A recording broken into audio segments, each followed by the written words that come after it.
Kuba perezida wa Leta Zunze Ubumwe za Amerika bijyana n'ibindi bintu byinshi byiza, harimo ubudahangarwa bwo ku rwego rwo hejuru, umushahara ubarirwa mu miliyoni y'amadolari ya Amerika, hakiyongeraho no kuba muri executive residence izwi cyane ku izina rya White House muri iki gihe. Muri iki kiganiro tugiye kugaruka ku myubakire y'agatangaza y'iyi nyubako ifatwa nk'inzu ndangamurage ya Amerika, ariko nanone ikaba urugo rw'umukuru w'igihugu n'umuryango we. Iyi ni Top 250, kora subscribe ubundi dukomezanye.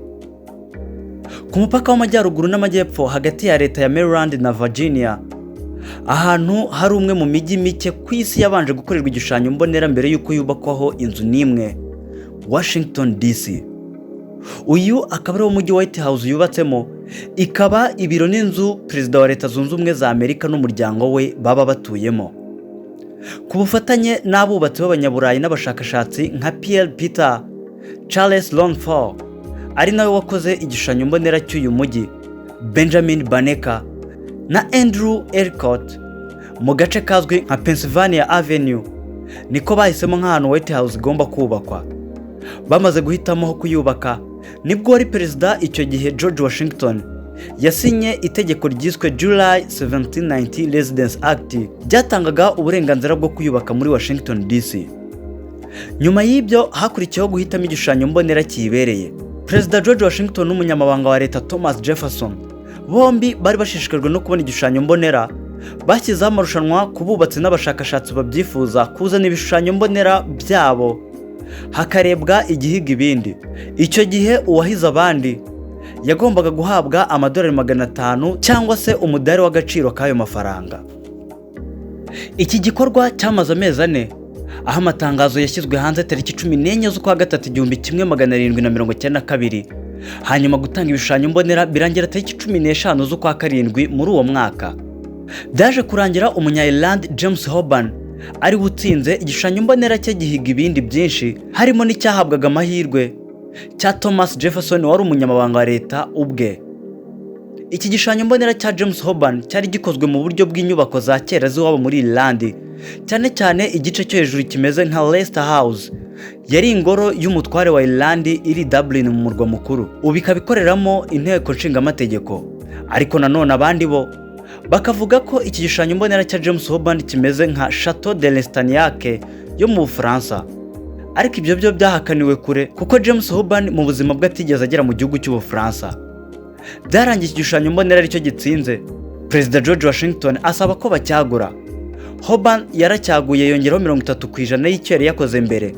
Ibi bimaze gukorwa, imirimo yo kuyubaka yahise itangira tariki 13 z'ukwezi kwa 10 umwaka w'1792.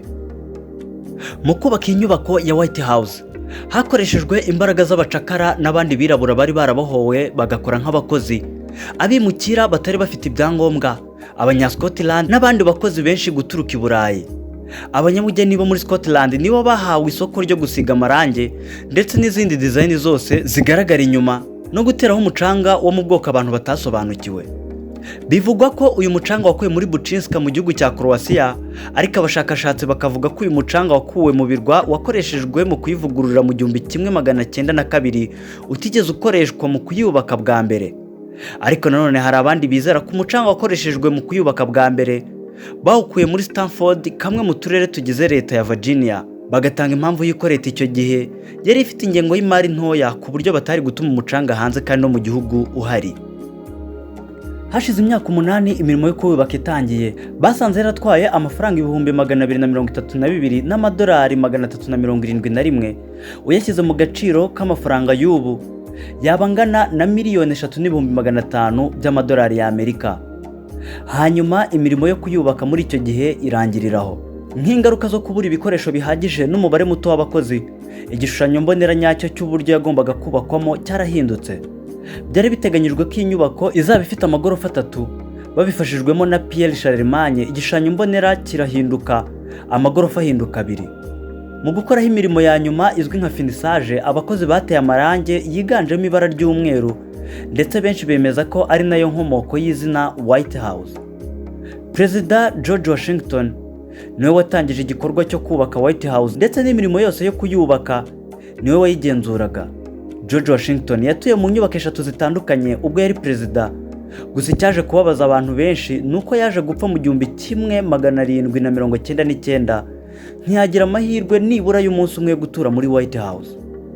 Uwitwa John Adams yaje gutorerwa kuyobora Leta Zunze Ubumwe za Amerika mu mwaka w'1799.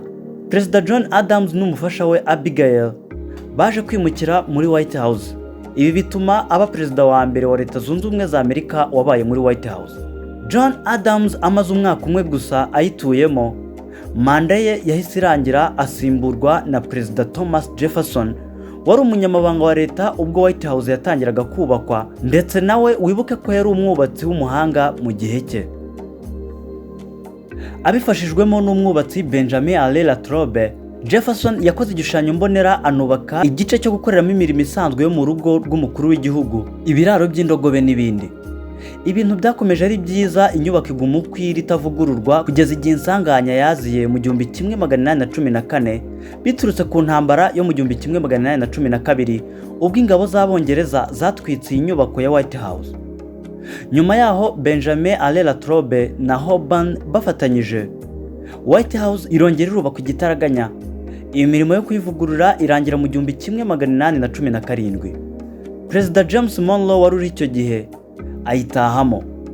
Uko imyaka yagiye ihita indi gataha, White House yagiye yongerwamo ibintu byinshi, bimwe bikagurwa ibindi bikongerwamo udushya n'uburanga kugira ngo ibimeze nk'uko tuyireba ubu ngubu. Mu byongewemo harimo igice cyitwa South Portico mu 1824 na North Portico mu 1830, bongeramo na West Wing, bongera kandi n'igice cyo hasi basement.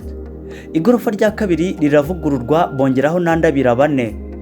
Uyu munsi iri tsinda ry'inyubako zigize ibiro by'umukuru w'igihugu cya Leta Zunze Ubumwe za Amerika zizwi nka White House Complex, ikaba yubatse ku butaka bungana na hegitari 7.3 cyangwa se acre 18. Kuri ubu igizwe n'igice kinini cyo hagati cyitwa Central Executive Residency, nacyo gikikijwe n'ibindi bibiri ku mpande, East Wing na West Wing. White House ubigizwe n'amagorofa 6, ifite metero kare 5100, ifite kandi ibyumba 132. Hari icyitwa East Room, Green Room, Blue Room na Red Room, icyumba abakozi bafatiramo amafunguro, icyumba umuryango wa perezida ufatiramo amafunguro, icyumba gikora nka reception, icyumba kibamo ikarita. Hari icyitwa China Room n'icyitwa Family Room. Iyi nyubako kandi ifite ubwiherero 35, imiryango 412, amadirishya 145, esanseri 3, aho gukinira imikino itandukanye, icyumba cyo kureberamo filime kizwi ku izina rya White House Family Theater na piscine. Mu bushakashatsi buherutse gukorwa bwagaragaje ko icyicaro cy'umukuru w'igihugu cya Leta Zunze Ubumwe za Amerika gifite agaciro ka miliyoni 400 z'amadolari. Ikindi wamenya kuri White House nuko ifite indi nzira y'ibanga ya perezida n'umuryango we n'abandi bashyitsi b'imena bibanga. Bivugwa ko iyi nzira y'ibanga isohokera neza mu muhanda wo muri Washington DC, ikaba yarubatswe mu gihe cy'intambara ya kabiri y'isi. Bivugwa ko ibanza guca muri tano ebyiri mbere y'uko yinjira muri White House. Aha niho dushoreje iyi ni Top 250. Kora subscribe, like, share na comment. Nge nitwa Joshua Mutuyimana. Ciao ciao.